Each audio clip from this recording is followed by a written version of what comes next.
I'm Jackie from Florida, and when I'm not sneaking out of my resort to buy merchandise and get a castle selfie while my family sleeps, I'm geeking on Walt Disney World with Kurt and the whole Geekin' family.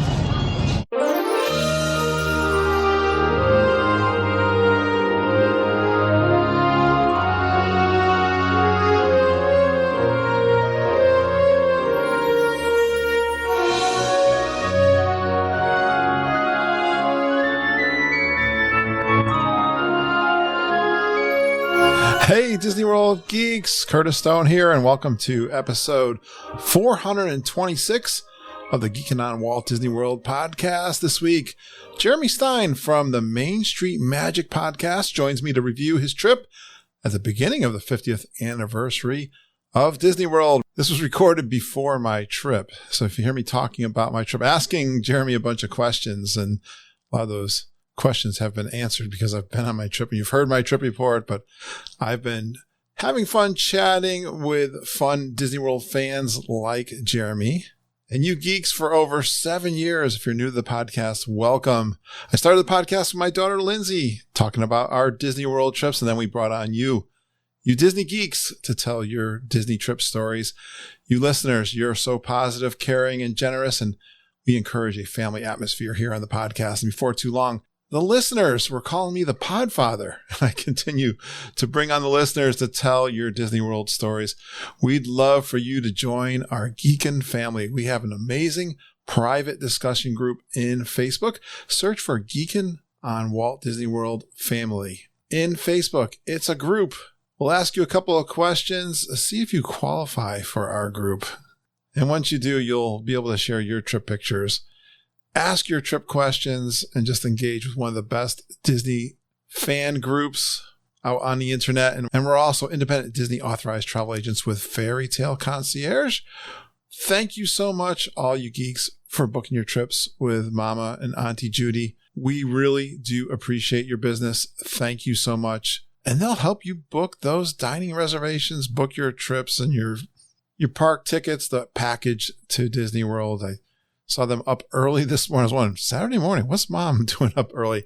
And I know, I guessed right. She was up booking dining reservations for one of our listeners. They do a great job for you guys. Just email them to get your trip started, travelingtiaras@gmail.com. Check the show notes and you'll see their email as well as mine. We'd love to chat with you about your Disney World trips. In the show notes, you'll find our emails and you can reach out to us. We'd love to chat with you about your Disney World trip. All right, now it's time to talk with the Traveling Tiaras. Hey, Judy. Hey, Mom. Hey, Curtis. Hey, Mama. How are you? Hi, geeks. Hi, Judy. Hi, Curtis. And hello, geeks. Hey there. All right. I got a couple of events that happened this week I wanted to cover first before we get started. And one of them was Mom called me downstairs. I was downstairs and she was on with a brand new client. Her name is Nancy Patterson. Mom, do you remember Nancy's conversation with us? Yes, I do. Nancy's been trying to get down to Disney for the longest time since she was a little girl. And so she's booked a trip. She's very excited. Very, very excited. I'll say she was crying most of the conversation I had with her. I don't know if it was about getting back to Magic Kingdom she's never been to Magic Kingdom, she said. She's only been into Epcot, and she was really excited to talk to us too. And then she joined us on Zoom Wednesday night, so we all got to meet her. That was great. Great timing. Really fun. Yep. Because she booked her Grand Geekin' Gathering trip February 2022, which is looking to be really exciting, especially when we got some of the old gang and some new folks who are really excited, like Nancy, to join us. So it's going to be epic. That was really so much fun.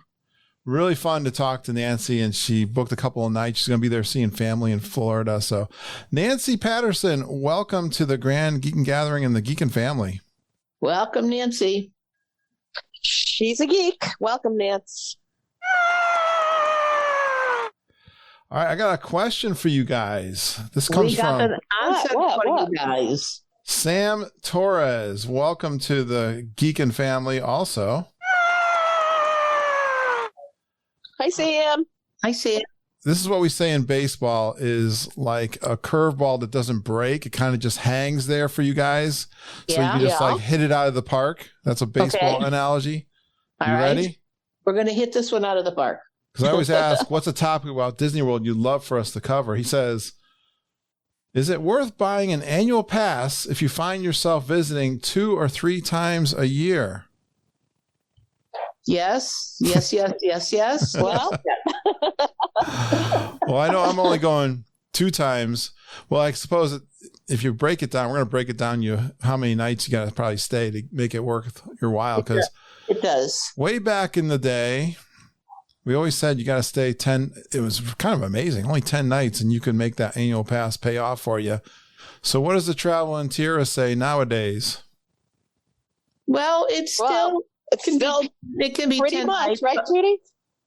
It could still be 10 nights, but it also depends which nights. I mean, nights at Christmas are going to be more expensive than nights in the end of September. So, but yeah. But he says 2 or 3 times a year. If you're Oh, going to yeah. be in the parks, yeah, it's kind of a no-brainer. There you go, Sam. I know that's what I'm doing. I'm getting ready to buy my annual pass. And then if you have it, and And then, I'm finding there may be some little perks. if you leave late in the day or you arrive in the park late in the day, you'll say, oh, well, I've got that pass. I'll just run over to Epcot for a couple of hours, where you might not do that if you had a day. Yeah. Park hopping's built right in, right? Yes. Yeah. And now you can park hop at 1 instead of 2. Oh, really? Yeah. As an annual pass holder? As anybody. As anybody that's got a park, Oh, I got you. that's got a park hopper. Oh, that's good. Yeah. That's really good. They should make it 12, don't you think? Oh, yeah, they should. They really should. They should. Well, that was 2 quick shout outs I want to do. We've got a lot of people that have joined the Geekin' family recently. Oh, the other thing I want to mention, Judy calls me. I'm laying in bed and says, you got to get your wife on the Facebook Messenger Live or Facebook Live or something. Something's going on. So I run down there and said, Margita, Judy's looking for you. And then I run back upstairs. Then Margita messages me and says, you got to come back downstairs and check out this live feed. It was Thursday night. Right. And I was like, oh, all right. Yes. So I'm coming back down. And Margita says, you got to come over here and check this out. So I look in, and our good friend Claudia is in her van with the kids, the twins, and David. they got David. They got 3 kids now. David's driving, but then she moves her iPhone just a little bit. And who do we see in the back seat of the car is AJ Mills from AJ Manchester, all England. the way from Great Britain. Yeah. like, What AJ. a shocker, huh? It like didn't What are even, you doing there, I AJ? couldn't even comprehend when I'm seeing her face, but it's not adding up. You know, it's like, I huh? know it. What are you It doing looked like in it her was car? CGI. Oh, it was so great. It was great. Yeah. And she'll be here till They're the Thursday. Disney babes, the 4 of us. Me, It's Judy, hysterical. Claudia, and AJ, otherwise known as the Disney babes. So Claudia and David are taking her all over the coast of Florida. So they're not going to the parks. They're just going to see the wonderful scenery, the ocean. She saw a cruise ship leaving port. They're just going all over. I'm sure it's just great for AJ to get out of the country Yeah. or go anywhere. Oh, Well, What's so great about the thing AJ said when she left, she could not get a direct flight. So she flew from London or Heathrow, wherever she left from, to Frankfurt, Germany. And then from Okay. Frankfurt, Yeah. Germany to Orlando, that was 10 hours on the plane. Well, sure. Oh my gosh. incredible. So the Incredible. backstory of all that is really a Grand Geek Gathering story, which started back at 2019, the first G3. I was just going to say, people might say, like, what's AJ doing with Claudia? Well, Yeah, they just got together after the picture at the Epcot 11 a.m. margaritas in the Mexican pavilion, and Right. just struck up a conversation that has turned into a friendship, or obviously a very close friendship. It's more than a friendship. It's like me and Judy, you know? Yeah, It's so cool. really is. I don't know what you call that, but whatever it is, that's, yeah. Of all the things I've done with the podcast, that is probably the thing I'm probably the most proud of some of the friendships. Well, first of all, Mom and Judy. It really was because of the podcast. And then there's been so many others. I just set up a recording I'm doing with Ashley and Chrissy Tittman. Oh, Ashley Meyer and Chrissy. Yeah. They're just adorable. Yeah, Right. they bonded together too.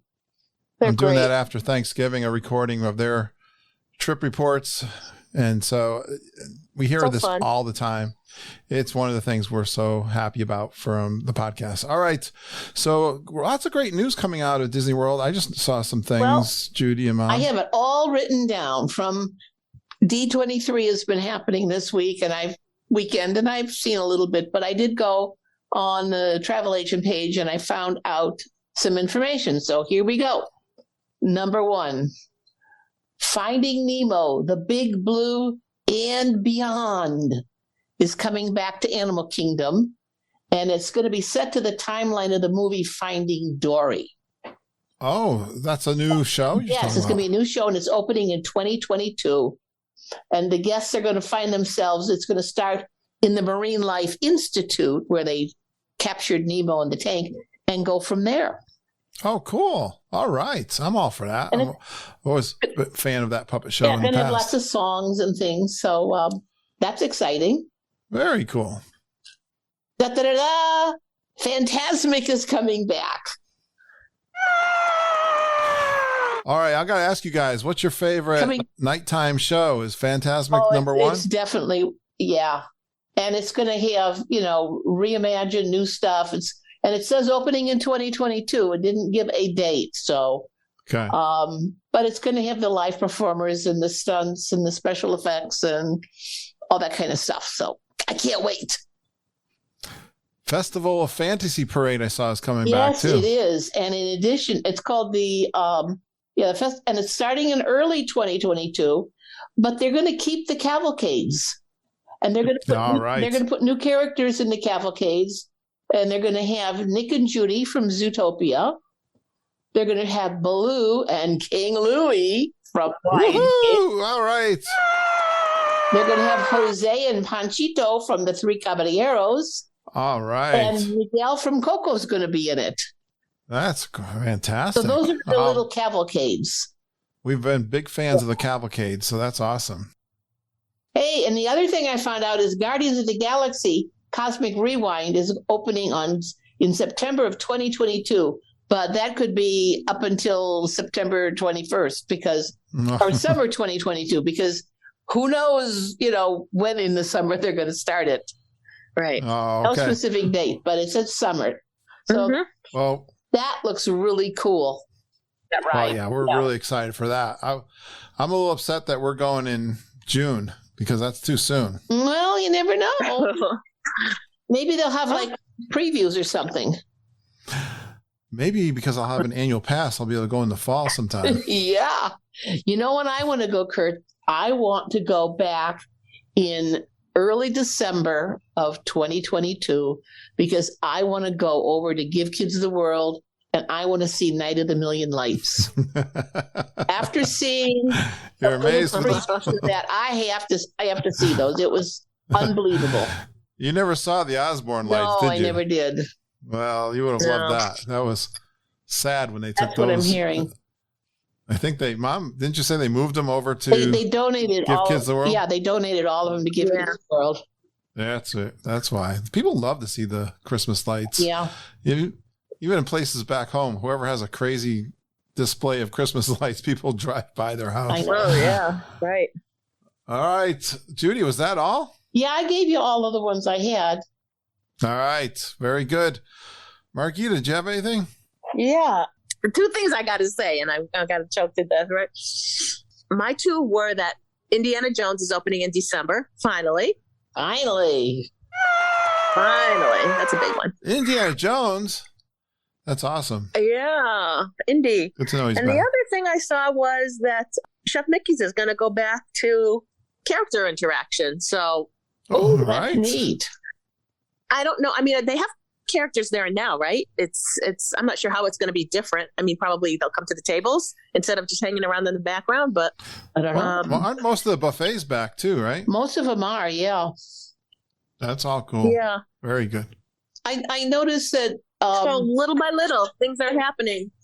I noticed the Crystal Palace buffet was back in October, and it was good, but it was definitely did not have as many selections as they had in the past. It was pared down. What they had was very good, but it was, where they might have 10 different salads, they had maybe 4. Well, yeah, we had one good trip report review of Crystal Palace already as a buffet. Yeah, it was good. That's all outstanding news. Get back to normal. Yeah, it's getting there slowly. You guys have been busy too. I saw you guys were up. Whenever I see Mom get up before me, my first thought is you guys must be booking Dining restaurants for clients.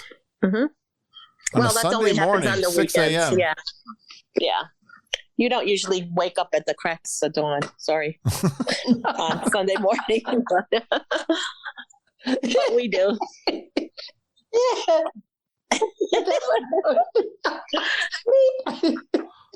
There you go. A big shout out to Whitney because we booked her dining for her today, and we were fortunate. We got everything Whitney wanted, so that was Whitney who? Shaper. Whitney Now Whitney Houston. No. Whitney Shaper. Yeah. Nice. Well, guys, you did a great job this morning. Sunday morning, up at 6 a.m., booking those restaurant reviews. Up at 5 I was a.m., shocked. Curtis. Yeah, we have to get 5 a.m.? Yeah, you got to get prepped here, get ready, and get everything. You can't be half asleep when you're doing it, Yeah, when you're half asleep, you mess it up. All right. It happens. Well, thanks for everybody who's booking with Mom and Judy. Yeah, we really I've noticed appreciate it. It's very good. The last month has been really a big pickup. And how's the G3 bookings going? Because it looks like a lot of those resorts are filling up for February, They right? are, yeah. Well, pretty much pop is sold out for those days, particularly. But there's availability. We saw some availability over Riverside is still open. Riverside? Bridgeport's kind of booked. Yeah, pretty solidly booked. Caribbean's pretty much booked up. Yeah, those pirate rooms are always open. Those darn pirate rooms, I know. Who wants to All Stars were booked too the first 2 weeks. There's only 2 All Star resorts open right now, but well, let's hope they we open couldn't up get some any- more. So Yeah, I haven't heard anything about when sports is supposed to open. let's get 200 geeks to the G3. Yeah, Oh, that would be awesome. do it. I think it's pretty awesome having over 100 there, which I'm Well, pretty I confident. think it's exciting to see that more and more people are booking because that tells you that Disney is opening more up. Oh, yeah. Yeah. And more That's people are interested in booking. We're getting a lot more interest too. So Yeah. very things are good. good. Thank you, everybody.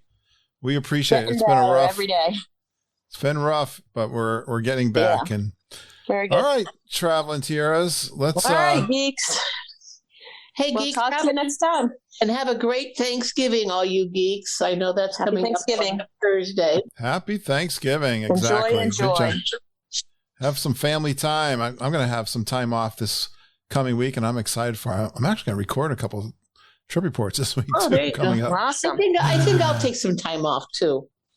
All right, yes. Unless the clients start calling, Yeah. we'll take care of them. We'll take care of them. We will. All right, Okay, talk to you everybody. next week, guys. Bye-bye, everybody. Take care. Bye.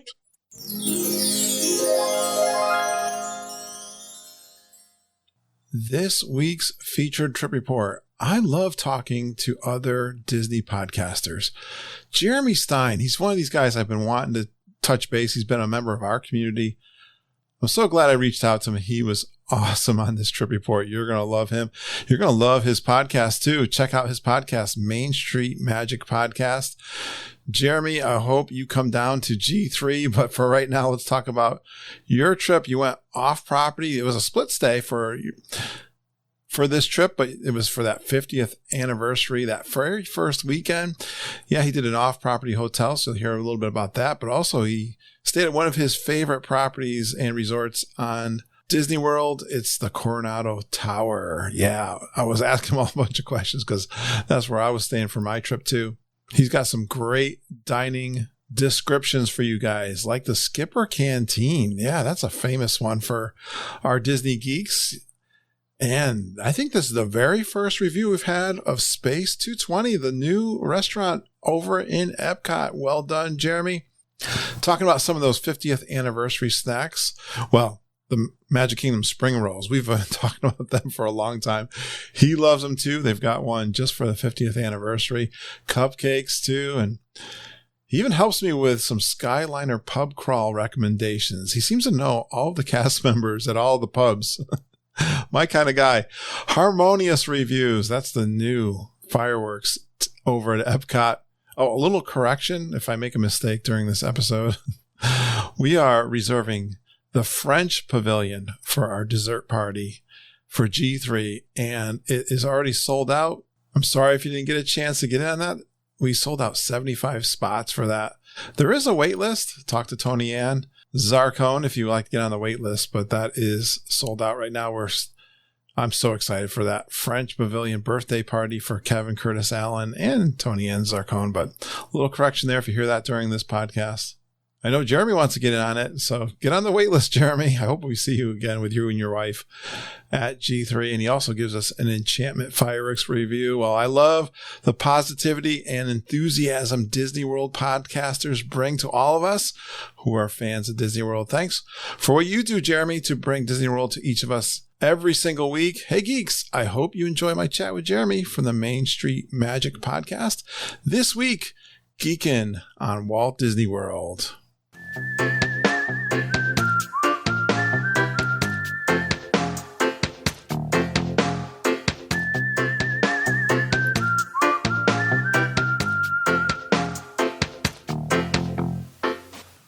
Well, I love having new guests on the show, and this time I've reached out to a podcaster. We're going to geek out. I think we already started geeking out about podcasting already. But, you know, podcasters are really serious about their Disney World, so I'm excited to bring on my next guest. It's Jeremy Stein from the Main Street Magic podcast. Hey, Jeremy. Hey, geeks. Kurt, thank you so much for having me. It's awesome to really finally connect kind of one-on-one. I know we, have connected online and stuff before, so I really, really appreciate you having me on here. This is exciting. I've been wanting to do this for a while. I don't know. You know how it is when you got a busy podcast and lots of people that want to come on the show and like that, just organizing things. But yeah, I'm so glad to have you on. We're going to talk a little bit about your podcast, and you just went on a Disney World trip. We did. We were there for the opening, I guess you can call it, of the 50th anniversary magical celebration there. So I'm very excited to share, kind of our couple days there and everything that we experienced, because it was certainly an incredible time. And there is a lot for people to take in, I think, over these next 18 months that this is going on, which I'm so excited it is, because we still need to get back and experience even more. I was enjoying your show with your wife, Rhonda. You guys were going over, you're covering your trip in about 2 or 3 parts, I think. So yeah. I'm going to try to get that all out of you in 1 hour. Okay, Jeremy? All right. And if you need to stop me from talking too much, you let me know. But we get going sometimes. Well, so what were the dates? When did you go and how long? So we actually ended up going down. We had been planning ever since they opened reservations for the October 1st weekend. We had gone ahead and booked to the point that we had to book a package because our annual passes were going to expire. So we knew we couldn't get park reservations.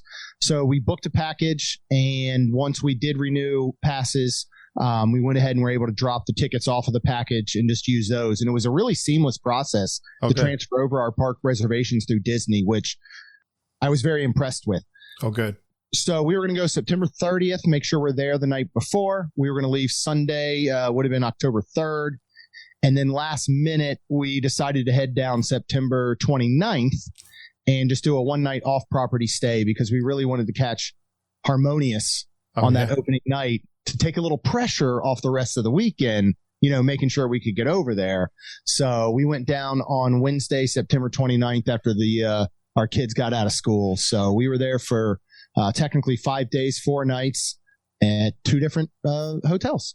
Yeah, we're going to get into hotels and the food, and this is really exciting. You're getting to see the new fireworks shows and all the things for the 50th. We've had a bunch of listeners. One of our main ladies of the podcast, our Auntie Judy, was down there for a week. So and I'm going to be there. We're going to talk about my trip. I got to see if Jeremy's got some advice for me.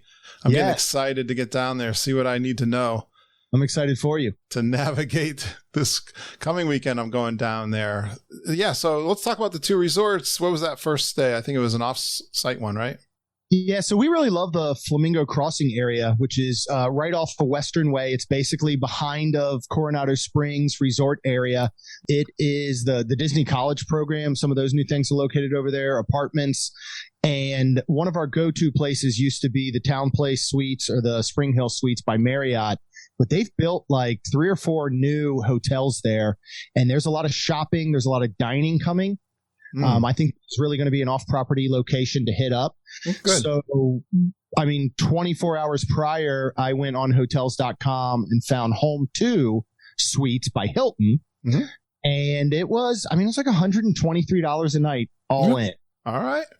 And this was a king room with the fold-out couch bed. It actually has like a kitchen in it. The only thing it's really missing is like, an actual stovetop, microwave, much larger fridge, extra sink. And the resort area is beautiful. There's a pool with a slide. There's free breakfast in the morning, a nice hot breakfast at most of these resorts in the Flamingo Crossing area. And then a lot of these actually allow pets. So I know that can sometimes be a big, make or break for people that are coming. But these remind me very much of an extended stay type of location, and especially at the price that you can get. So we pretty much just stayed the night and, slept there. And then we had breakfast in the morning and left. But I highly recommend just Flamingo Crossing area in general. Great. We don't talk about the off-property resorts that much, but there was one thing I heard you say on your show today when I was listening, was you had a little bit of a debacle getting back to the resorts, resort, like a couple hours to get back. Here's the biggest thing for us is, we drive, we live 2 hours away. So we always have a car on property. Yeah. Which a lot of times makes sense. A lot of times it makes sense to drive, I would say, of course, to most of the parks other than Magic Kingdom. Right. That can be kind of a debacle.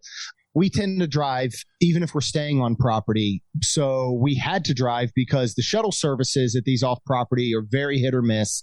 They sometimes run only 2 or 3 times a day, morning, evening. You sometimes have to reserve them. So we weren't worried about driving to Epcot until we went to leave. And it literally took us 2 hours. Oh my gosh. To get back. Talk about a parking lot, right? Yeah. We got in the car, we pulled up about 3 feet, and that was it for an hour and a half or so.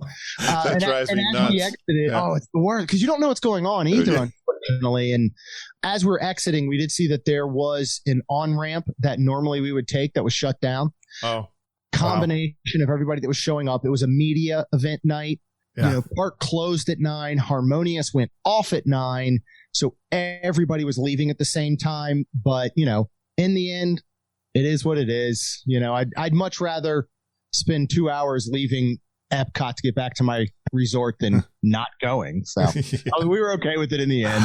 But it did make me think of some of the discussions we've had, because we had some listeners reach out to us. We had a client, my wife does the travel agency too, and they were debating within their family back and forth with us, trying to decide whether to go off property or on property. And that was a perfect example of, I heard you guys talk about, because if you got on the Skyliner, you would have been back to your resort if you were on the Skyliner, that kind of thing. But anyways, that caught my interest. And so the crowds, listen to you and your wife were talking a lot about shopping.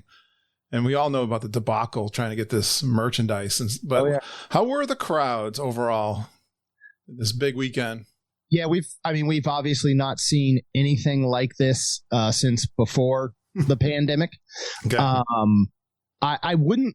We've done Magic Kingdom on New Year's Eve, and this has actually been several years ago.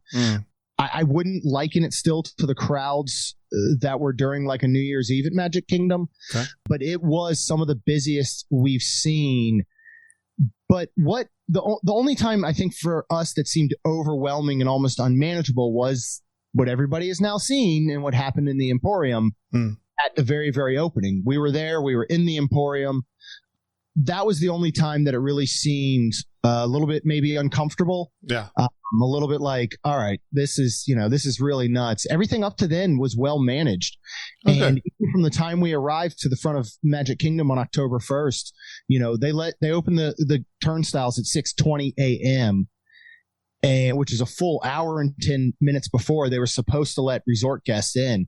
And Disney, we've been to, I would say, every major opening in the past 3 or 4 years of rides, lands, all of that. We've been there on opening day. We've been there at 3 a.m., 4 a.m., 5 a.m. sometimes. And they always manage them very, very well in the crowd control and the way that they do things. Yeah, good to know. And, I know one of the biggest concerns probably as people are going, and, maybe this will help you out a little bit this weekend, is the crowds are really, really coming back. There's certainly still concerns with everything going on in COVID and the pandemic, but Disney is handling it all very, very well. Excellent. And so that part's wonderful. So, short of that initial rush in the Emporium, which I think is very embarrassing for, certain Disney guests that were a part of that. Everything else seemed to go very well. Cast members were able to quickly adjust and figure out the way to help contain and control some of the crowds. Yeah. And from there on out, the rest of the day, unless you wanted a popcorn bucket, wasn't horrible in a lot of ways. So. I'm getting way ahead of myself. I'm going to stick to my agenda. Yeah. But this is a lot of fun already. I want to hear about your second resort because, Jeremy, that's where I'm staying on this trip also. Yes. So is this one of your favorite resorts? Tell us, everybody, where you stayed. Absolutely. So we stayed at Coronado Springs Resort. We stayed in Grand Destino Tower. Coronado Springs is hands down our favorite resort. Well, tell me why. So there's a couple reasons. We've stayed there more than any other Disney resort. Actually, this was our fourth stay since July 4th weekend. Wow. And it's our go-to for one, the amenities that you get and the service that you get for a moderate resort they feel very deluxe level at the moderate price. Don't you think the tower really even accentuates that? Yeah, it's deluxe. That deluxe, right? If that resort was, closer right next door to the parks, then it would be a deluxe, wouldn't you think? Yeah, and the only thing it's truly missing from the feel is it doesn't have a balcony, which deluxe resorts have. Yeah. But you can get some incredible views. Like we had an 11th floor view looking over Villa del Lago and Three Bridges and the lake there and the rest of the resort. Yeah. Absolutely gorgeous. But so we fell in love with this resort several years ago. We went with my entire side of the family, which included our family of four, my mom, my dad, my brother, and his 3 kids. We had a big group. We stayed at Coronado. And the service that we got from the cast members was just incredible. We became really good friends, actually, with one of them that weekend. Annette. So Annette came a little later, but did you watch the Magical Celebration on ABC from Friday night? I didn't, no. Okay. When you watch it, there is a certain couple minutes segment on cast members. Okay. And Aaron Creecraft is one of the guest experience managers there, who has become a very, very good friend of ours, and he's featured in the special. Oh, nice. Which is the coolest thing. But the amenities are wonderful. The pool is one of our favorites on property. Plus, you have some additional quiet pools. It has, I want to say now, upwards of 10 dining locations that are all very good. What do you think? What do you think of Three Bridges? Oh, I would live there. If I could. They would let me. I was staying there, and I should have. I don't know why. Everyone on my podcast has been raving about this place, and we didn't stay. We didn't go there. So on this trip, when I arrive, the goal is to have lunch at Three Bridges if I can get in there. So they'll open at 4:30. Oh, okay. So they're not open. Yeah, they're not open for breakfast or lunch, but they'll open at 4:30. No reservations, but you can usually walk right in at 4:30, or you can get on their walk-up list, which is what we like to do on kind of a day of arrival there. I might miss it again, Jeremy, because this thing I'm doing has got a arrival event, like a party outside on the beach or something. So I'm not gonna need it that day on Friday. Saturday I'm gonna be in Epcot. Sunday night I'm going to be in Epcot. We've got a dinner from this event that's happening. Boy, I might get skunked again. Now, they are open till midnight. I don't know how late you stay up sometimes, but they are open till midnight. And a lot of the other I get home by that time.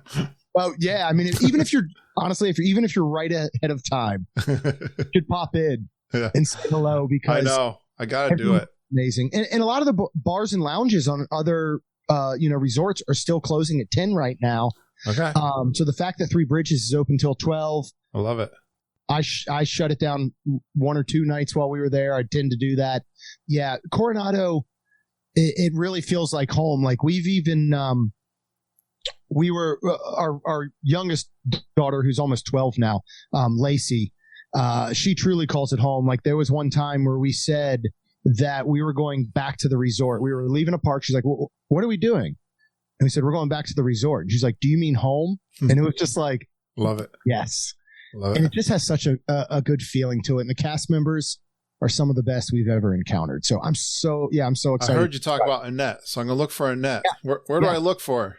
So Annette is one of the folks that will be checking you in. All right. She tends to be there during the week. And you said you're checking in on a Friday? Yeah. Okay. She usually should be there on a Friday. Okay. Yeah, Annette is wonderful. If keep your eyes out for Aaron at the same area in the lobby. And I'm going to drop some names. Jeremy and Rhonda from the Main Street Magic. We tell everyone to say hello to them because we appreciate them so much. And same thing at Three Bridges. There's a bunch of wonderful people at Three Bridges too. I love it. And I wanted to ask you if you have any advice for the buses at Coronado. I think you said you had pretty good luck. And I know, what's the story with that one that's the bus stop right in front of the tower? Is that? Yeah, so is it last in line? What's the deal there? It is. So it's last to pick up going to the parks, and then it is last to drop off coming back. Oh boy. There a lot of the things that we hear and some of the flack that we hear about Coronado, which I'll be honest, I get defensive about because I love that place so much. Right. Is the way the buses run. And certainly it can be that way. We're looking at a large resort. I would compare it to Caribbean Beach and Port Orleans Riverside. There are multiple bus stops throughout. Right. And depending on where you can get, you could have some issue. The buses this past weekend and these past couple trips have been outstanding. When we went to Magic Kingdom on Friday morning on the actual 50th, they were only running one bus to each of the 5 stops. They weren't running through all of them. So Disney was like, you know what? We know that there's going to be a lot of extra people trying to get in early. Okay. They, of course, have the third-party buses that are out that are kind of the coach buses still. Heard of that. Yep. Those ones are wonderful. The only issue with those is that if you do have an ECV or wheelchair, they cannot accommodate them. Okay. Very frustrating. Yes. So, but your standard Disney bus will be by at some point. If you are worried about the bus situation at Coronado and you're staying, just saying Grand Destino, you could still walk over to the Casitas section, which is going to be the first pickup in the morning. And it's going to be a little bit of a walk, but if you're That's the main building, right? Yeah. So Casitas is basically connected to what used to be the giant lobby.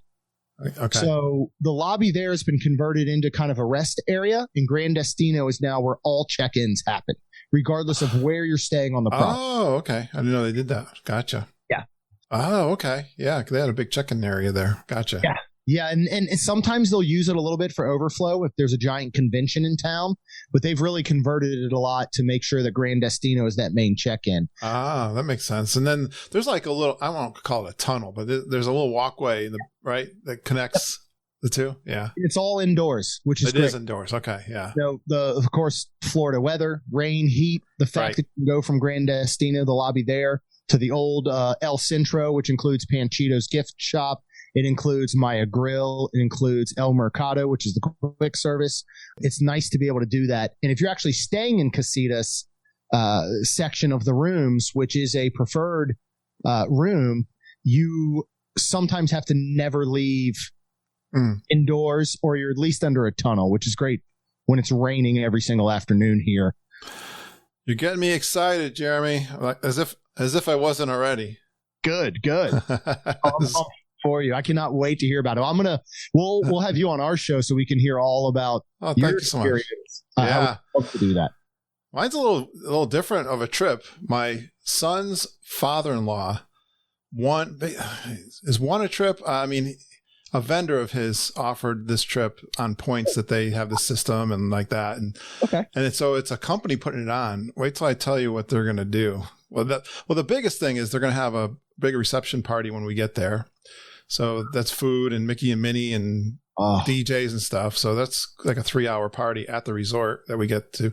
But the big deal, which they just laid the details on us a few weeks ago, is that they're renting out Hollywood Studios after hours with a dinner at Rizzo's and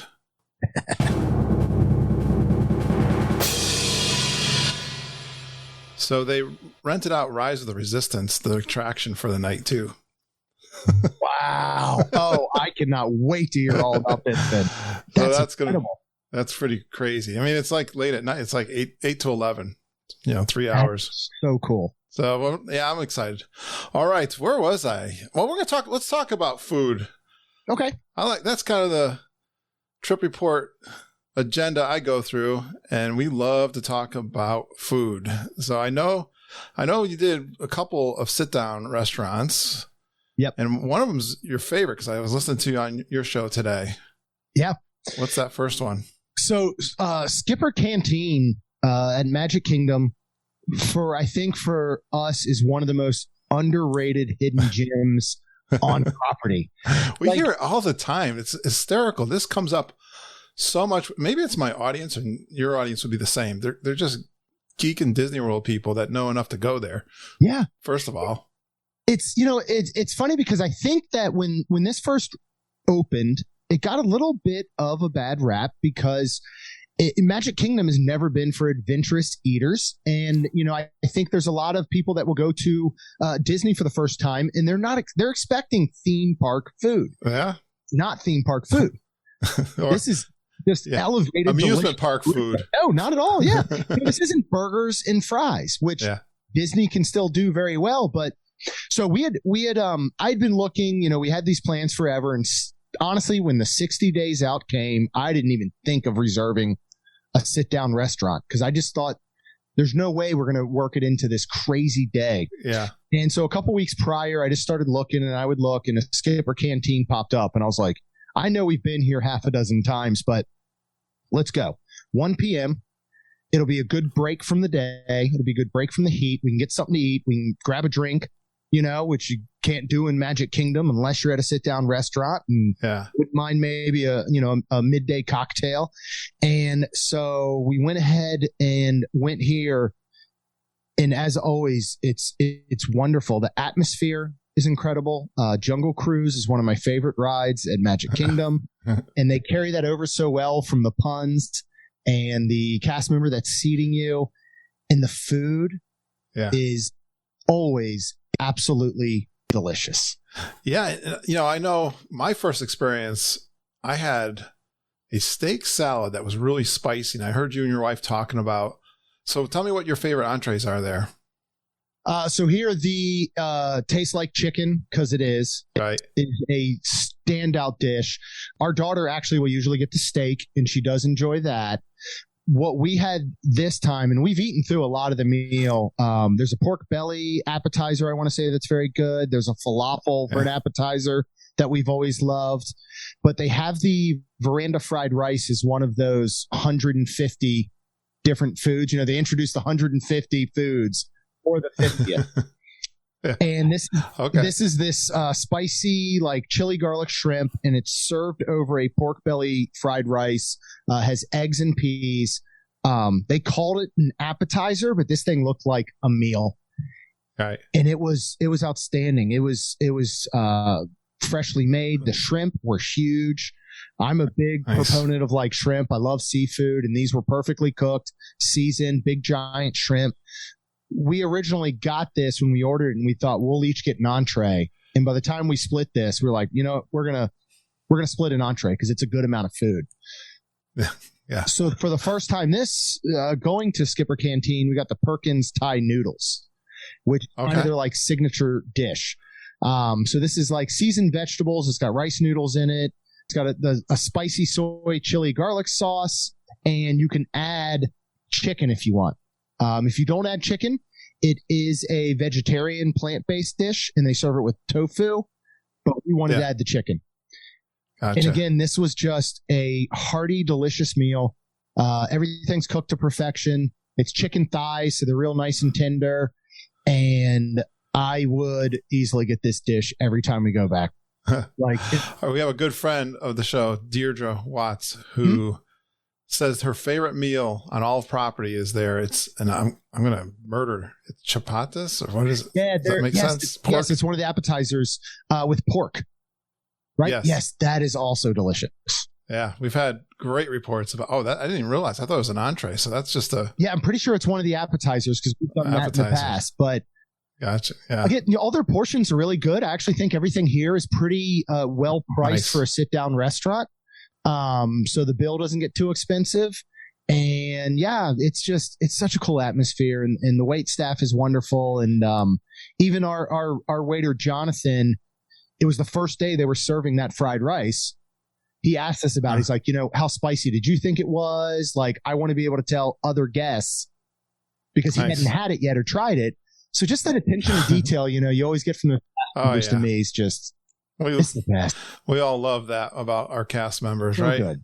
Your wife said something really, she was talking about the brutality of the guests, especially at the Emporium. And I don't even want to go there. Let's just, we all know how stupid that is. But she just said, I like the way your wife put it, Rhonda, today when I was listening. She said something like, we owe a lot to those cast members. If it weren't for them, we couldn't go to Disney World. Something like that. I thought she put that really well. The experience would be very, very different if it weren't the cast members. And, that's part of the reason we go to Disney is for the cast members. And that's that's how we've become. And we'll talk a little bit more about that as I, run through the rest of the day. I get too far ahead of myself. So. Well, I'm getting ahead of your podcast, and I appreciate you sharing this with me, but we're all excited about Space 220. So what was your experience there? How did you get in, first of all? So I hate to say it because it's so cliche, but Space 220 is out of this world.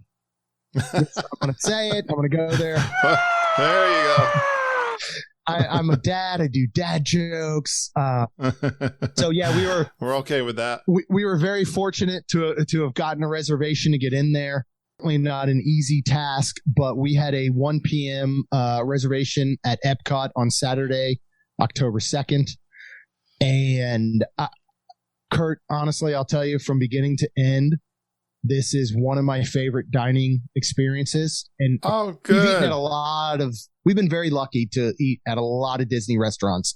I mean, there's a short list of ones we haven't been fortunate enough to dine at yet, just because it just hasn't happened. We've been going for a long time, and this one seriously just knocked it out of the market. So, I mean, I'm thinking it's the experience. Is how Disney World. It's one of these places where the dining experience is definitely part of the show. 100%.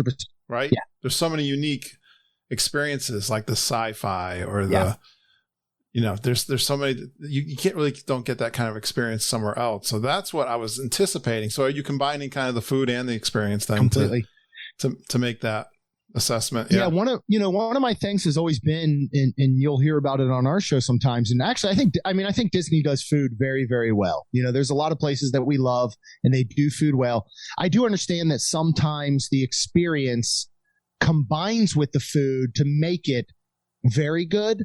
But I don't think that the food should not be good just because the experience is good, Yeah. And so if you go somewhere and you go, man, this experience and atmosphere is wonderful, but the food's subpar, I don't want that to ever be an excuse. Like, I think if the experience is good, make the food good. Like, it's not a difficult task. And this combines both.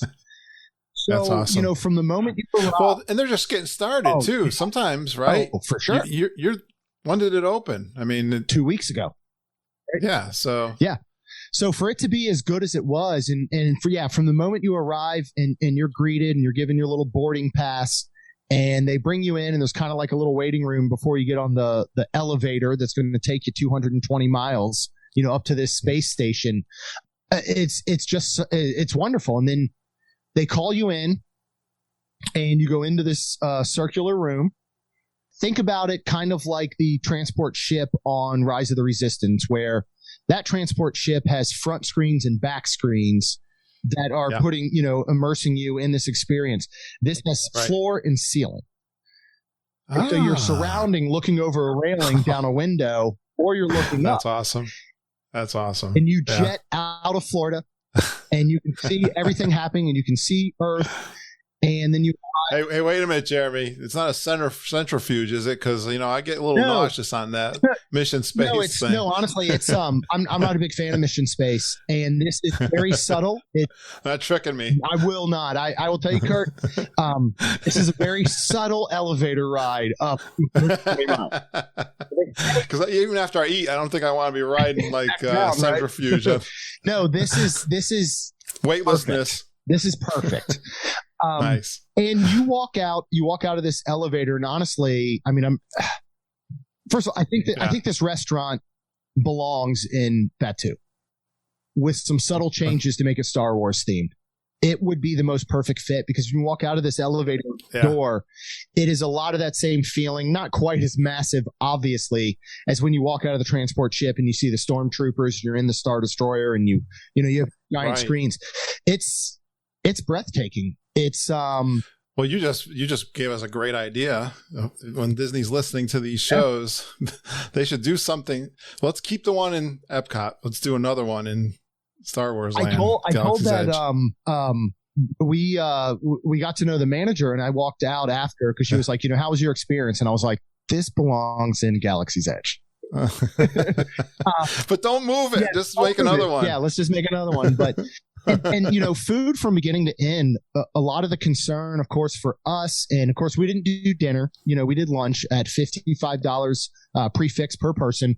There were 4 of us. We had 2 of our friends along, which is wonderful, because that means we get to try a lot of food, because we all kind of will share and all of that. So we were very lucky that our friends Kat and Rachel were with us. So we had 4 different appetizers, and we had 4 different entrees. Wow.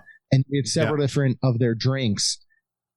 And honestly, I'm trying to think of a negative. Not that I want to. But I really. Yeah. What'd you have? What was on the? What were the food items? So a couple of the drinks are really good. The one that I will say that is a lot of fun is the Planetary Punch. This again gave me a feel of Oga's Cantina in Batu. Sure. This is got some Bacardi Silver. It's got Malibu, little blue Caracal, guava, coconut. But they put, I don't know what was in it. I don't know if it was like little bits of dry ice, but when it's served to you, it is bubbling and smoking. Yeah, sure. So you're like, all right, this is taste, That's fun.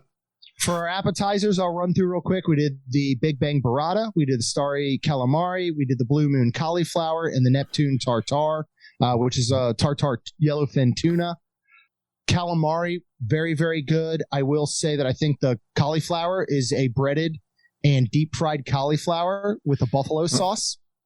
Outstanding. And then the tuna tartare was very, very good. These are just the appetizers? These are just the appetizers, right?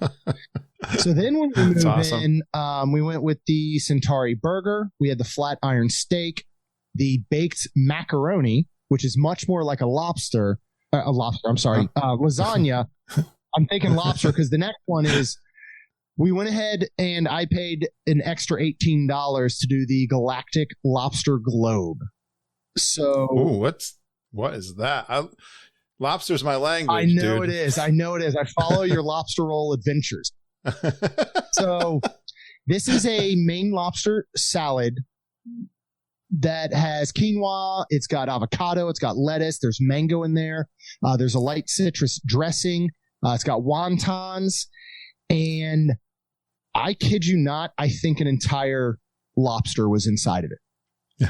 Like it was, so it's $18 add-on to your $55 prefix meal. Right. The rest of the food, I think, is so good that you don't need to do this, but I'm very glad I did. It was that delicious. But when you have a podcast, you just have to. That's how I felt. It's a requirement. Oh, yeah. The baked, they're calling it baked macaroni, but it really was like a lasagna. Yeah. I'm going to say this is one of the best Italian dishes I've ever had in my entire life. I can't stop thinking about this dish. It was that good. So Rhonda, baked macaroni is like, I mean, I love Italian. You took me in another world there I wasn't expecting. It's not macaroni. That's the thing. So it has, it's got a nice thick pasta, and then it has a sausage ragu. It's got broccolini served on top, and it has a sheep's milk ricotta with the bechamel and pecorino. Yeah. So it is very much more a lasagna. I'm not sure why they're calling it and the way they spell it. Okay. The way they spell it is Maccheron. Well, you know, you're in another world, aren't you? Yeah. But I kid you not. This is like Rhonda. Are you on another planet? Where are you in this experience? You're up in space or space. Yeah, you're high above, and you're in a space station, and you are overlooking Earth, and you can see throughout the windows. You can see Earth kind of rotating, and you can look down on Florida and the United States, and then occasionally little like ships will come by, or there was a space dog like wearing full out astronaut gear and a helmet, or there will be two astronauts that are coming out and they're bringing pieces to the space station, or having a lightsaber duel. Stitch? I did not see Stitch, but that would be absolutely perfect. I think you like Stitch, don't you? I love Stitch more than anything. Florida. Remember that from Sketches? Yes. The Escape. It just seriously was one of the best experiences and meals I've ever had. I was so glad that the food lived up, and I really believe that it's worth the price for lunch. Again, dinner. Yeah, what's the dinner price? $79, and you get dessert with it. That did not include dessert, and we didn't opt for dessert because we were honestly full, and we were going to go, look around and maybe find a cupcake or something. But I highly recommend this. I really do. Nice. I think it lived.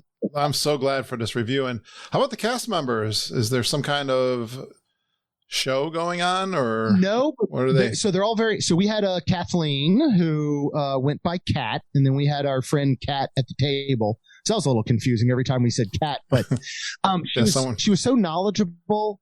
It's at this point you almost get like, as far as like the the uniforms or costuming, it almost gets a little bit of a Star Trek feel. Probably. All right. That's nothing wrong with that. But we had a seat right at one of the windows. So we were literally pressed up against it. And as you look out the rest of the area and into the lounge, there's not much going on as far as like them doing anything, but their knowledge. And again, it's one of those subtle types of things where you walk in and they say, welcome to space. Just those little subtle touches that Disney does so well. The same way that, I don't know if you've ever asked a cast member at Oga's Cantina, where are you from? They won't say I'm from Florida. They've got to come up with a story, and this has that very same feel. So again, I would highly recommend it, and I would highly recommend lunch, because I do think the price point is done very, very well. I'm so glad for this review. Thank you so much. Of course. Kermit approves big time.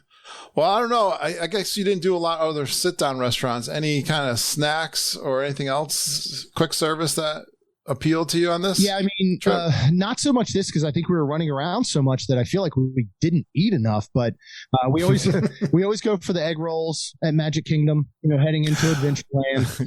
We're a big fan. Yeah. Right? What was on the menu? Because they change it up every month. So they have pastrami and pepper jack with a mustard sauce. Ooh, we did not get an opportunity to try this because as we were walking up, they were about to open, and we said, hey, are you guys open yet? She said no, but literally they're on the way with the egg rolls. And we're like, okay. And we're going to go ride Jungle Cruise real quick. By the time we got out of Jungle Cruise, that line was like 100 deep. Oh, I was going to say they're either gone. I thought they were gone already. Yeah. So, pastrami, those pastrami with mustard and mustard very dip. Interesting, right?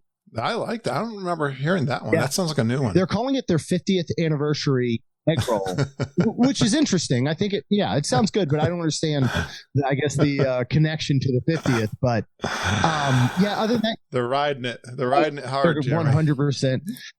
We did have a 50th anniversary cupcake from the Boardwalk Bakery. Okay. I think that. How'd you get over there? So we were in Epcot after Space 220, and our good friend Kat was staying the night at Boardwalk. We were thinking, all right, we need a break because we knew we were going to meet up with some friends that night at Bar Riva over at Riviera. So we went ahead and skylined over, and we hung out in her room for a little bit over at the Boardwalk. And on the way, she had mentioned like, hey, Boardwalk Bakery has this 50th cupcake. I think Disney's cupcakes can be hit or miss, and this one was a hit. It was so. Yeah, what was it? What made it special? So it had again, this was just a good, well-made cupcake. The icing was perfect. It had a little chocolate 50th anniversary symbol on top. Had like a cream cheese style filling. So it was very much like a vanilla cupcake, cream cheese style filling. Good icing, just beautiful cupcake. One of those Instagram, worthy styles that they do. And so that was very good. Did end up eating some Boardwalk pizza later that night, which is always delicious. You must have been pretty full that was a big lunch. It was. And that was kind of our thing. By the time we finished lunch, it was around 3 because this is, it's an experience. It's not walk in, get your food and go out. This is kind of a, hey, what's your appetizer? Let's let you enjoy them. What's your entree? That's the one thing I'll say that I really enjoyed about this, especially at a $55 a person prefix menu, is there was no rush. And Disney, Patina Group, who of course owns it and runs it, but Disney, of course, is overhead. They could easily come in and think, let's get these people in and out because we know we get $55 a person. And once did I feel any sort of rush. I felt we could have stayed there as long as we needed to enjoy the meal. And good really point. Yeah, that. They could fill it. Yes. If they rushed you out, they could get more people in there over and over again. Right? Oh, yeah. They got the crowds that want to get in there. They do. Well, I'm going to move on. You're talking about lounges. Yeah. I was thinking of doing a Skyliner pub crawl. Okay. Jeremy, with my friend John. All right. And you mentioned the Riviera. Yep. Can I get up to, what's that, Bar Riva you call it? Yes, so Bar Riva is, where are you thinking of starting? What park or whatever will you be at? Will you be at Epcot? Well, I'll be in Epcot this day. Okay. We have a dinner at Sebastian's. Oh, perfect. Okay. Yeah. So I was thinking of, he's never been on the Skyliner, so I thought we'd go down to Art of Animation or Pop Century just to have a drink, come up and do the Caribbean beach, do our dinner, and then maybe hit a drink over at the Riviera. Perfect. There. Yeah. So I would go, Big Blue Pool over there, and the drop-off bar is over at Art of Animation. I would start there.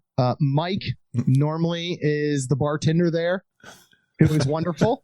And they'll usually have some sort of specialty drink going on there that you can try, or the regular standard bar menu.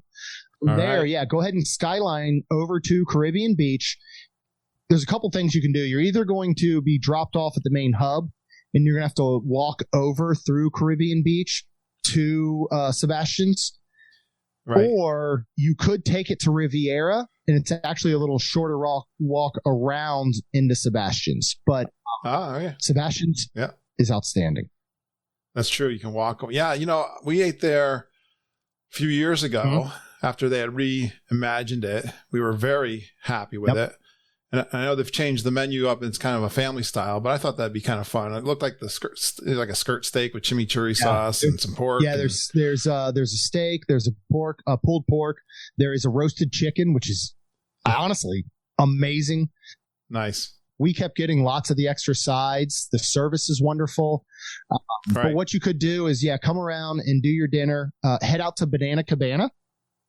Yeah. Right there, and grab a drink. I will say JoJo, who normally works, is an incredible I'm not taking notes. I'll have to listen to this. and then from there, you can easily walk back over to Bar Riva, which is the pool bar for Riviera. So it's on the bottom floor there, looking over the pool. Okay. Okay. And again, if you go back, Chris, Ken, Marcy, Becca are all absolutely outstanding cast members. And it's just such a wonderful lounge style area. If for some reason you weren't full enough from Sebastian's, they have some great food there, and you can actually order not only off Bar Riva's menu, but you can also order off the menu from Primo Piatto, which is the quick service located next to the kitchen. So I have eaten there. It's perfect for you to do that whole Skyliner tour Ron and I did that not too long ago. We did pretty much almost that exact same thing. I think we're also planning. This is good for the plans that we're making for our event in February, the Grand Geek and Gathering. Yes. We're going to do a Skyliner crawl too. You're welcome to come join us for sure. I would love to. I got to mark it on your calendar. Yes. Well, now there's a bar at the top of Riviera too, right? Yeah. So can we get in there? So up there, so you can kind of do a walk-in depending on how busy they are at Topolino's Terrace. They do have a bar, but it tends to be a little bit more sometimes reserved for guests that are waiting for their Topolino's reservation. Okay. But you could still head up there. Nothing against it. I just think your time would be better spent at Bar Riva down. Oh, interesting. Yeah. And then how about the Grand Destino? Grand Destino Tower. What's at the top there? Could we enjoy up there? You can enjoy Dahlia Lounge. Which is basically the lounge associated with Toledo. You can see you would be able to catch Harmonious in the fireworks off to your left if you go outdoors at Dahlia, if you get there at the right time. Cool. They have really good tapas and appetizers. One of my absolute favorites is the bocadillo. It is a ham and I think it's manchego cheese sandwich on a baguette with like a drizzle of honey. And it is outstanding. And then now can catch, which only opened about a month ago, Barcelona Lounge is now open for nighttime cocktails, I believe from 5 to either 10 p.m. or 11 or 12 p.m. Down in the lower level lobby of Grand Destino. So that's a huge bar. Yeah. It's like humongous, right? Beautiful down there to just relax and chill and grab yourself something to drink and all. All right. Wow. We're talking more about my trip coming up than yours right here. But all right, let's hit some of the highlights from this trip and from the 50th anniversary. I gotta get the word on the fireworks show. So did you do the Magic Kingdom and the Epcot ones? We did. So Wednesday night, the 29th of September, we did Harmonious, and based on the fact that, normally we had a lot of luck with Illuminations and Epcot Forever, we decided to post up in France. Not a good location at all. Yeah, I heard you say that. So what I would recommend after we came back home and we watched a live stream because I didn't want to knock a show I felt like I hadn't actually seen from where we were. I think Japan is going to be a wonderful location to look dead on. I think that front area at the port of entry kind of style where you first come into World Showcase is going to be good. We heard that Norway was a good section, or maybe even over in Canada. But you really got to be able to see those barges is the deal with it. Oh, yes. I heard you say that. Well, actually, by the time this comes out, I can give that away the surprise, but it looks like we're booking the Italian pavilion for the G3. Oh, wow. On a Saturday night. Yeah. We're going to have a dessert party with just our group. Sign me up. That sounds incredible. I would love to be able to come to that. And I think that's going to be perfect over there. Good. Yeah. So, because I was thinking, now the barges, though, I guess when you say you have to have a good view of the barges, then you could see them from anywhere around the lake, but some are got obstacles. Yeah. So for us, where we were in France, there's some of those still a little couple of actual islands with trees that were blocking so much of the barges for us that we didn't get to enjoy it. And so when we went back and we actually watched a really good dead on live stream, I thought Harmonious was incredible. I absolutely loved it. Once I watched it from that angle, I watched it on TV, but I want to go back now and watch it from a good spot because when I'm there, I'm not going to have. Yeah, where should I go? I would think with my buddy. If you can get in Japan.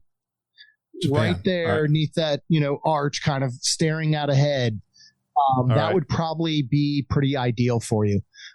Gotcha. You may have to get there an hour and a half or so ahead of time, but I remember those days when I remember the unofficial guide.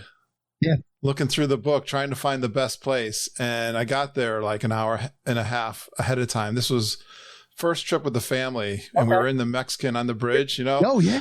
And we're guarding. I didn't know I had to guard my space. I mean, I actually had somebody walk up to me and say, "Can I have that? Can I? I need to have the space." Like, did you just really ask me that? I've been here for an hour and a half. Oh man!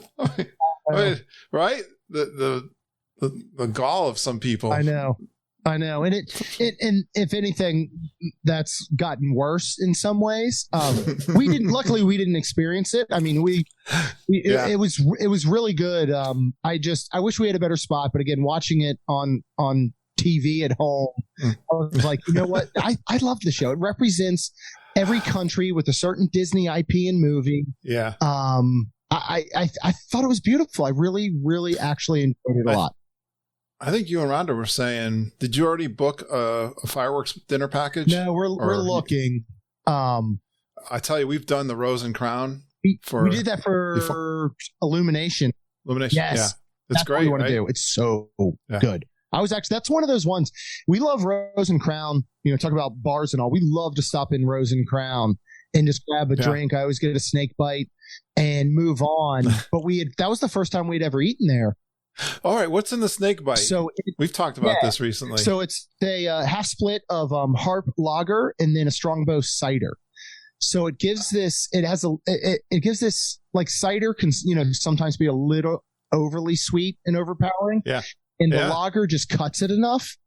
All right, that it's delicious. So highly recommend. Is it a shot? No, it's a full 16 or pint. Interesting. Do they mix together then? Yeah, so they basically, it's one of those they pour in and it's not like it's not like oil and vinegar. No, it's not like it's not like a black and tan that truly like layers and you can see the difference. Yeah, right. When you go to drink it, it kind of just mixes on its own because I think they're enough like similar, and it's very refreshing and delicious. I like that. And there, I will say, I continue to just throw out names. Say hello to Charlotte or Holly. They are wonderful, and they're usually there on the weekends as well. And I'll have to listen back to this and write down all these notes. Yes. Yeah, I'll send you an updated list of all the wonderful cast members. All the contacts. Can come in touch with. But nice. Yeah. So I'm very interested to see Harmonious again in person in one of those right spots, though. All right. And then, so it didn't disappoint then. You were pleased. Very. Yes. Really well. You think it matches Illuminations? I think it does overall. We have such a love for Illuminations. Boy, that's hard. Right? I know my wife's going to have a hard time with these, I think. Again, the one thing I loved about Illuminations is I felt that you got a good view anywhere you were. And I do miss that here. My thing is the evolution of Epcot is happening. And I know, unfortunately, it's not Illuminations and it's not the old Future World and it's not the old Imagination Pavilion. So I'm just saying, you know what? Let's embrace what Epcot is turning into. And Harmonious, I think, embraces what Epcot is turning into. So I think you always have to go in with this open mind saying, this isn't Illuminations. And we're so lucky that we had Illuminations. And we can go back and watch it if we need to on YouTube. Yeah. But this, Harmonious is here. And it's a good show. Yeah. And it's taking care of what do you think Epcot's turning into?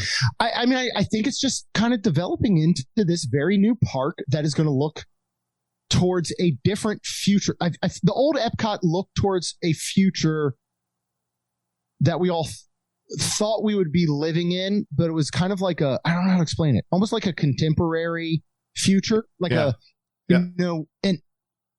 Jetsons future, right? Okay. Yeah. And I think now Epcot is turning into an actual future where it's embracing the technologies that we believe we do have, and we're going to continue to develop. The beacons of light as you leave at Spaceship Earth might be the absolute highlight of all of the 50th anniversary that I saw. I heard you saying that. Yeah. It's one of the most gorgeous things I've ever seen. And I'm not even sure that they're taking advantage of what they can do with it yet. I love it. Yeah. I'm excited to see that at nighttime. Yeah. Absolutely gorgeous. Beautiful. Oh, man. So many things to talk to you about, but I do want to hear about Magic Kingdom and the new fireworks show there. So we lined up for Enchantment. This was going to go off at, I want to say it was 9 p.m. that night, I think. And we lined up probably around 7:30. One of our tips always, this is Rhonda's tip, is get near a trash can. What we found, if you get near a trash can, is that it does sometimes create a little bit of space around it. People are afraid of trash I cans. know. They're not afraid of eating on them at Epcot. Why are we afraid of standing at them? Yeah. Right? My friend Judy just said to me, yeah, we found a good trash can to eat on at least. Exactly. So we try and find a trash can. So we ended up finding one. We were just off the hub, the right of the hub if you're staring at the castle. We were there for about an hour and a half. We actually ended up meeting and chatting with some cast members that were not working that night, but they were just there to enjoy. And it turned out they knew a lot of the cast members that we knew. So Nice. the time went by like it was nothing. Striking up conversation was cool. One of the things that we missed the most when the pandemic hit was meeting people in the parks. And, I can tell from the community that you've built and the meetups that you have that, you're someone who loves meeting other guests and your listeners and all of that. And we're the same way. And we've missed that so much. And that's one of the things I think we're so excited to see coming back is that we sat there and had an hour and a half conversation with people that we had never met. And we're now friends, we connect online and social and all. So amen to that, brother. It's the absolute best. I mean, that was right probably here, the roughest. You're right. This right here, you and I chatting right now is just is so amazing. Yeah. Enchantment. I'll just start it off by saying, because I think this is what everyone's going to say, it's not happily ever after. Right. I mean, how good was happily ever after? It's I had someone already say this to me. They just loved happily. I didn't realize people really loved happily ever after. It had a pretty short run, right? Everyone loved Wishes. Wishes was just an emotional experience for a lot of people. They were really concerned when it was gone. Happily ever after gained some traction. I'm actually surprised. To me, it was really so overwhelming. There's just so much going on. But I was surprised by my audience that really can follow it. They're better than I am. And now, I'm hearing a little bit of a letdown. Now, I haven't gotten a lot of reports yet. So my reports aren't all in yet, but I've, listened to some or heard my wife talk about some of the reactions on social media and so forth. What do you think? I mean, it's good. I enjoy it. I really do love it. I do think that the new soundtrack is good, and they represent a lot of wonderful IPs. The projections are well done. I do think the fireworks really step it up a notch, and the timing of the fireworks within the projections and notes on the songs are very good. I feel that overall it is a bit disjointed. There are areas where it seems like they wanted to lump together castle projections. They were like, you know what? These are old school princesses, so let's just put them all in the castle. Or all these are new, female heroes. Let's just lump them together. I just don't feel that this one tells the story that I got from Happily Ever After. Yeah. It's a good show. It's a great show. Again, it's not Happily Ever After for me. Yeah. Right. There's something, so that's kind of the consensus I'm hearing. So there's something going on down Main Street on this show too, right? There is, and it is very well done. But the problem is, and so we were posted up. We didn't get to see the Main Street projections live, but again, we went back and watched the Disney Park stream live because I wanted to. Before we did our episode, I didn't want to say, you know what? Here was only our view, so this is what it is, because that's not true. For somebody that watched, by, the train station could add something different. I do think that if you're back on Main Street, you're going to get some really cool interactive projections on the buildings, which look wonderful, but I don't think you're going to see the detail on the castle. So then again, I wonder, is that a little bit disjointed? Yeah. I will say there is a moment with Elsa in the Frozen portion that is so perfectly timed in a line where she's taking up the castle and putting her hands up that shoots fireworks out from the side of the castle. That was the I didn't think. So I'm a very emotional guy when it comes to Disney, and I will tear up every time I watch Happily Ever After. I tear up at the openings as we walked into like Galaxy's Edge for the first time, and I didn't think I was going to do it with Enchantment. And at that moment where Elsa shot her fireworks out of her hands, it got me. And I actually was like, wow, this there was a lot put into it. It's good. I just don't know that Disney was able to live up to Happily Ever After, but I think this is a show that is going to truly please people and they're going to love. And the other thing is, Kurt, you and I and a lot of our listeners are huge Disney fans that have been so many times. Think about how many people that are going to see Enchantment that don't even know Happily Ever After ever existed. I was thinking the same thing. And they're going to love this show. They're going to be blown away. Love it. Yep.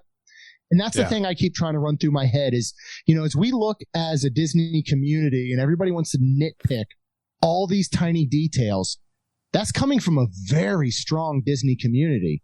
That's not coming from the family that's never been, or they only go once a year, or their trip got canceled in 2020 and they're finally coming for a family reunion. They're going to be able to take in all these things for the first time and not know what came before them. And they're going to be absolutely blown away because the details of the 50th anniversary, from the banners that are hanging at every light post, from the way the castle is decorated, from the beacons of light to the key card you get when you check into your room, are also beautifully and well done. I'm so excited for families to enjoy coming for this 50th anniversary who don't feel the need to nitpick it and blast it on social media. You know what I mean? Like, we don't, I know my audience, we get a lot of. Audience is wonderful. Yeah, so there's, I mean, we'll complain a little bit here and there about like the little nuances you're talking about with this show, comparing the shows. But at the end of the day, we're still big fans. Yeah. We spend more time fanboying over it than anything else. Yeah, for sure. Well, and one of the things I think, and again, your community does a wonderful job of this. It's one thing to be honest, and it's another to be negative or complain. You know what I mean? Like, there's a line there. Yes. And that's where I, like, me personally, and I'm sure you do, I gravitate to those certain podcasts and communities that are that same way. And you guys are one of them, and you've built, again, a wonderful show, a wonderful community. And I'm glad I'm a part of it. And I know your listeners and all are so glad they're a part of it as well. I'm so excited. I hope you can come down to G3. I'm so glad we'll make it happen. I'll give you some more details. Okay. And anything else from the 50th, Jeremy, that stood out from you that you haven't told us already? The only thing I will say is, I know, again, I don't want to say anything about negative portions of that morning when people were, pushing over merchandise. Most of that merchandise, if not all of it, that's in the Emporium is going to be around for 18 months. They're going to replenish and restock. So just be aware that you can get it. There were things the next day. That Starbucks tumbler was readily available the next day at multiple locations. So I just, crazy. Be kind, respect. Crowds are coming back. Go with the intention of knowing that this is the most magical celebration and you're going to have a wonderful time. One of the things we always say is don't create a checklist that makes your vacation worth it.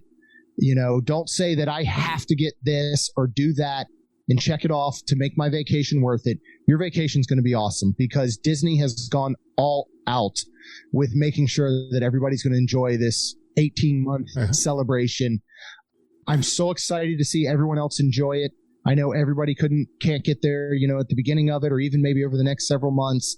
I'm so glad you get to experience it, this coming weekend, and I can't wait to hear all about it. And we will. You got me psyched, dude. You have. Like, I don't want to be hyped now. I got 2 more work days. Yep. You just got to get through them. But you got me some. Oh man, you got me really going. I can't wait to hear about Coronado for you. But you're right. I mean, I'm trying not to book a lot of. I'm really going to try with John, my friend, who's not a Disney geek. I hope he doesn't get freaked out of my semi-famous. Like you said something today, and I was listening to your show, and.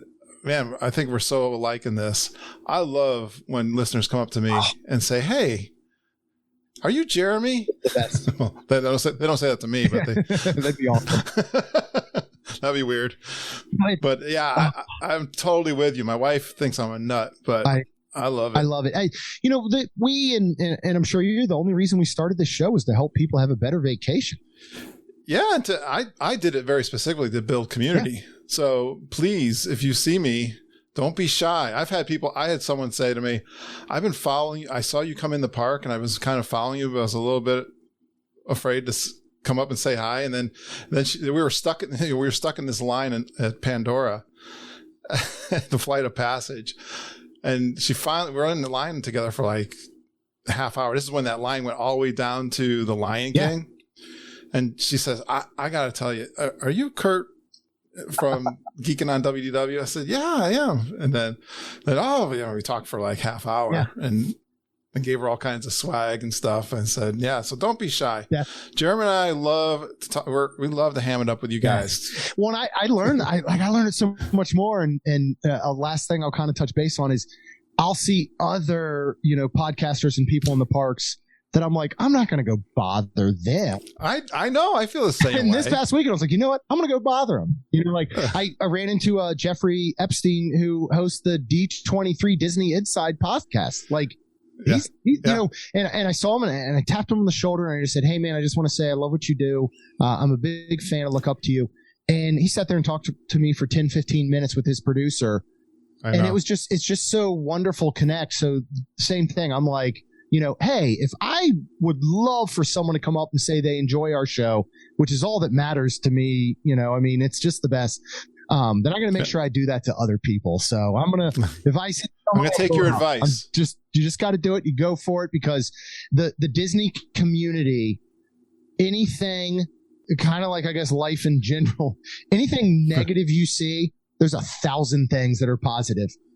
And that's what I agree about the Disney community. So, yeah. Agree with you, brother, 100%.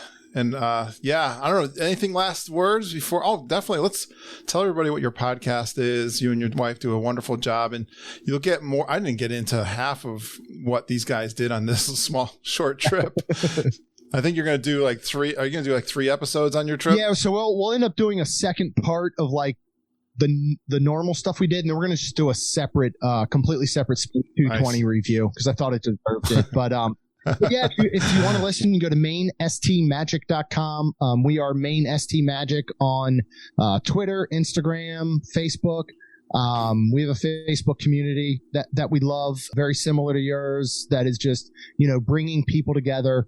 There are no stupid questions in there. Please ask any tip you want, and you'll have a whole bunch of people that are answering it for you and giving their personal experience. And if you don't listen, we would love for you to listen. And I appreciate you, Kurt, so much. Thank you for having me on. We'll line up my pleasure. Our show once you get back from your trip, which I'm just so pumped to hear about now. My pleasure. I'll do you a little trip report. I love it. That would be so perfect. All right. Stay in touch, and I'll get you the details of that G3. Yes, please do. Please stand clear of the doors. Por favor, manténganse alejado de las puertas. Thanks so much, Jeremy, for coming on the podcast, and hope it's a beginning of a fun relationship with another of our podcast contacts. And I loved it when I got a new intro in from one of my geeks, Jackie Cole, one of the super geeks. Thank you so much, Jackie, for sending in. That was a really cool one. She did a video of one of those Loungefly bags.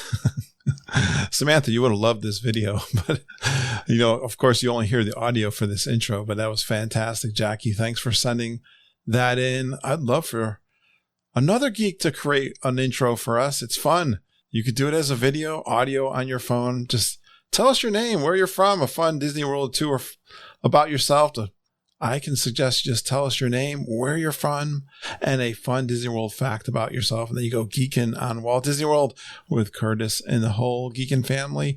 Email them to me, kurt.stone@geekinonwdw.com. Oh my gosh. Thank you so much, everybody, for your Patreon support. Those monthly pledges that come in every month, I appreciate you guys so much. I put out a fun live recording from my trip. It's another coffee walk talking about everything that I did during my trip during the previous day. I've got a bunch of them out there right now, live recordings from my trip. And if you become a Patreon supporter, you get those bonus podcasts. And I just got to thank everyone who contributes to patreon.com. I had a couple of new ones come in this week. Thanks to Noreen Van Doren. Bubba Mac was in recently too. Stacy Thomas, and also Melinda Platt. Thank you, all of you, for being Patreon supporters. I really appreciate it. And thanks for everyone who books their trips with Mama and Auntie Judy. With the Traveling Tiaras, again, email them at travelingtiaras@gmail.com. And don't forget the Grand Geekin' Gathering. It's getting so exciting. February 3rd through the 6th, I'll be there from the 1st through the 9th. So if you're there extra time, look for me, but book your park days. Thursday, Animal Kingdom. Friday will be in Magic Kingdom. Saturday, February 5th, will be in Epcot. And then we'll finish up with Hollywood Studios on Sunday, February 4th.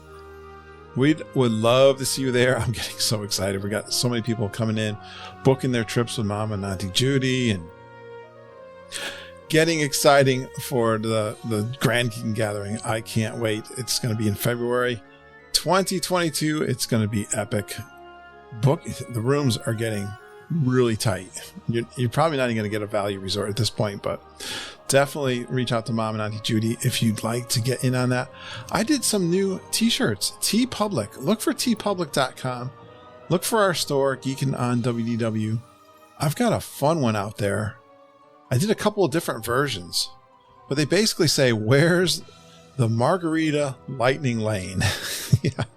Or you can get a t-shirt for the Grand Geekin' Gathering. The geeks are back in town, or just your regular Geekin' on WDW logo shirt. Thanks for supporting our t-shirt shop out on teepublic.com. I love bringing the podcast to you guys every single week. I'm committed, and Mom and Judy are committed to just helping you enjoy your Disney World vacation. Reach out to us if you'd love to do a trip report, book a trip, although I got lots of trip reports booked right now. I've got a little bit of a backup, as you can tell.